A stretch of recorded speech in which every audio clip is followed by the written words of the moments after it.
What's good, YouTubers and YouTubettes? This is JBsports back again with another one.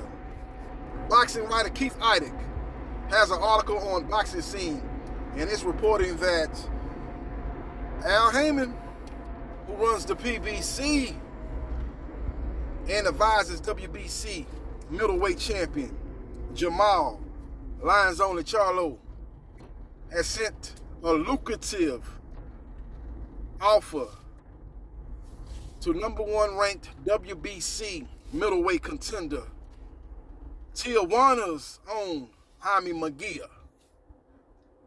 If the fight is finalized, it will take place on Showtime either in June or July. Now, they might try to put that fight on Showtime pay-per-view. Hopefully they won't. Hopefully they'll put that fight on regular Showtime so the fight can be seen by more people. But in this day and age, wouldn't be a bit surprised if that fight ends up on Showtime pay-per-view. But in the article written by Keith Idec, it says Showtime. So we will see what happens, and we will see what transpires. This will be Jaime Mungia's stiffest test. Make no mistake about it. He really ain't done nothing, in my opinion, since he defeated Saddam Ali, a blown-up junior middleweight who defeated a faded veteran Hall of Fame fighter in Miguel Cotto. That's still his best win on his resume. Now, he just recently defeated Gabe Rosado. That's the second best win on his resume. But Gabe Rosado has a lot of losses on his resume. He's the Derek Chisora of the middleweight divisions, and I include junior middleweight, middleweight, and super middleweight. As far as middleweights, all those divisions are considered middleweight. You know, back in the day, we ain't had no junior middleweight and super middleweight. You had middleweight, and then you had light heavyweight. And basically, he's the Derek Chisora of the middleweight divisions. I say middleweights, and I'm using plural, not singular. So we will see what happens, and we will see what transpires. Now, Mungia is represented by Zaffa Promotions, and he's co-promoted by Golden Boy Promotions, led by Oscar De La Hoya. Now, they were in negotiations with Janabek Akalahuni, who's ranked at the top of the WBO rankings along with Jaime Mungia. Now, both parties were in a voluntary negotiations, hoping to reach an agreement before the fight was called for a purse bid. But this past Friday, the deadline passed, and the WBO is on the verge of calling a purse bid for those two fighters. Now, if Mungia goes that route, he could beat Janabek and then be elevated to full status of WBO middleweight champion. But make no mistake about it, that fight is going to be for, if it goes down, it's going to be for the WBO interim title. Now, the WBO middleweight champion is Demetrius Boo Boo Andrade.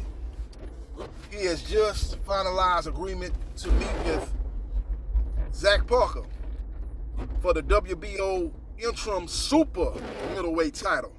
Now, he could take on that fight, and he could opt to move back down. But if he stays at 168, then that fight between Janabek and Jaime Mungia could end up being for the WBO middleweight title, the full version. But currently, if they do come to agreement, it'll be for the WBO interim. Now, not to say that if Boo Boo beats Zach Parker, and he's still unable and unsuccessful in securing a fight with Canelo Alvarez, who holds all the titles at the super middleweight division, he could opt to move back down to 160 and take on a Mungia, because Mungia will represent, outside of Canelo Alvarez, his best option, monetarily wise, and it'll be his best fighter on his resume. As Boo Boo, he ain't fought nobody. Boo Boo is a very good fighter, very skillful fighter, but he got to be one of the most skillful fighters who has one of the most weakest resumes in the history of boxing. I ain't never seen a fighter with that skill set that has fought absolutely nobody. Nobody wants to fight him, and he's made some bad business decisions, make no mistake about it, but I've never seen a guy as skilled as he is. And he's 34 years old. You know, maybe for the first half of their career, they were unable to secure a fight, a guy that's real skillful, a guy that makes people look bad, a guy that's very technical, a good boxer, defensive-minded type of fighter, a guy that's not looking to engage. He's looking to fight you on the outside, control distance, and make it for a very boring fight.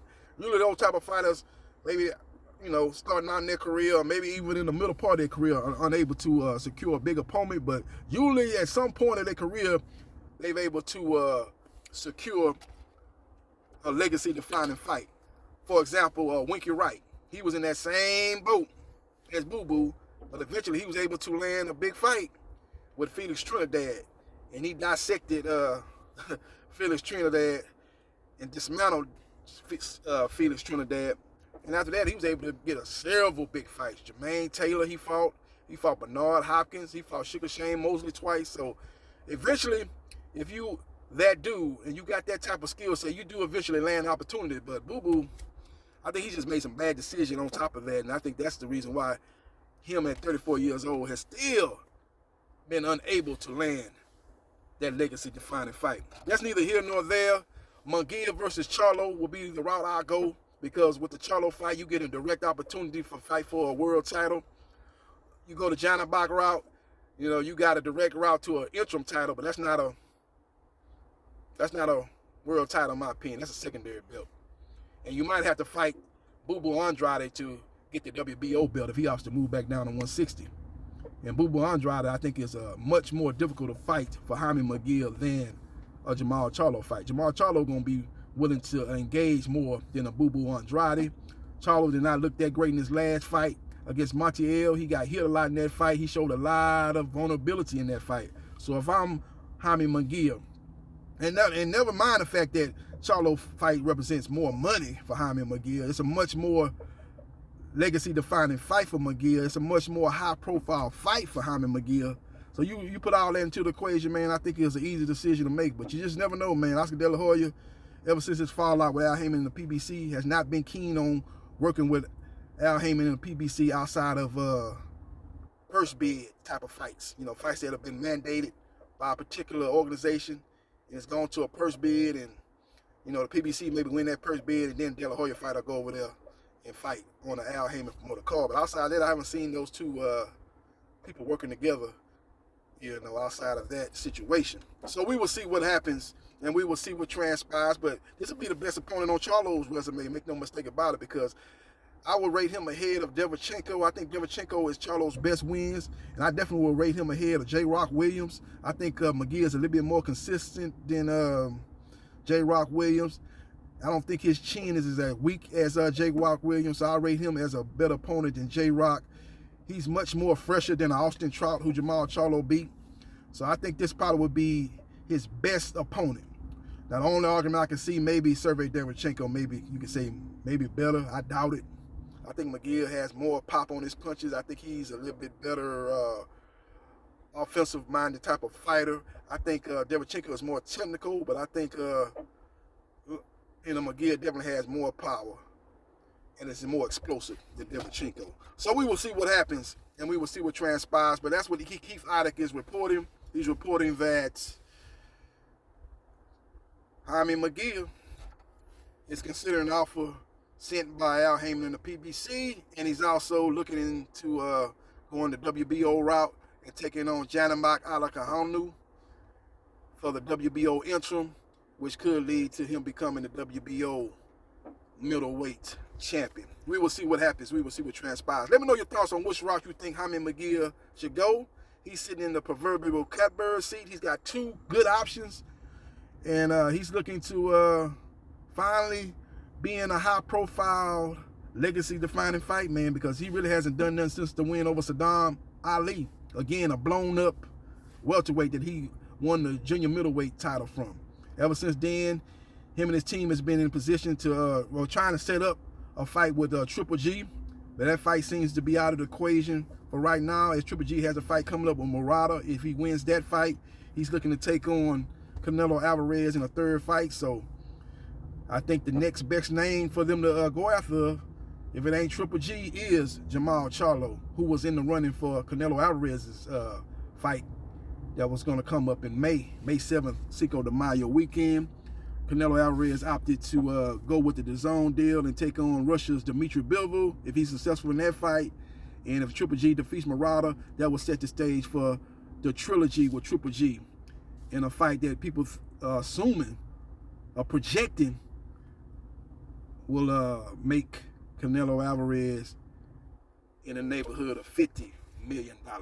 That fight will be on the zone pay-per-view. Both fights will be on the zone pay-per-view. Let me know your thoughts. Follow me on Twitter, JBsports3303. Like, share, and subscribe to JB Sports. The man, the myth, the legend. And before I holler, which route do you think Jaime McGill should go? The Jamal Charlo route is which the route I think he should go, or you think he should go the route of the WBO, which could entail taking 2 fights to secure the WBO strap? Let me know your thoughts. Like, share, and subscribe to JB Sports. The man, the myth, the legend. And I holler.